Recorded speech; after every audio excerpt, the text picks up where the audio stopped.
ನನ್ನ ಬದುಕಿನ ಪಯಣದಲ್ಲಿ ನಾನು ಕಂಡಂತಹ ನೋಟಗಳು, ಅನುಭವಗಳು, ಅನುಭೂತಿಗಳು, ಕಂಡಂತಹ ಜನರು, ಆದಂತಹ ವಿಶಿಷ್ಟವಾದ ಅನುಭವಗಳು, ಈ ಸುಂದರವಾದ ಭೂಮಿ, ಚಂದ್ರ, ಬೆಳದಿಂಗಳು, ಪ್ರೀತಿ ಇವೆಲ್ಲವನ್ನು ಒಳಗೊಂಡಂತಹ ಒಂದು ಸಂಕಲನ ಇದು.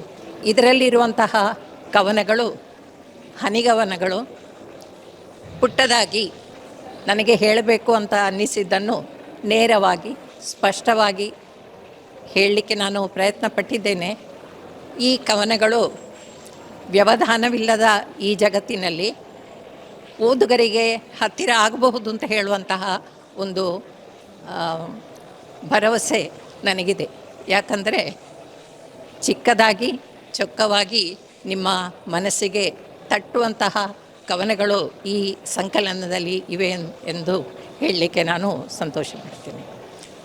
ಈ ಕಾರ್ಯಕ್ರಮವನ್ನು ಆಯೋಜಿಸಿದಂತಹ ಪುಸ್ತಕ ಮನೆ ಪ್ರಕಾಶನದವರಿಗೆ ಅನಂತ ಧನ್ಯವಾದಗಳು.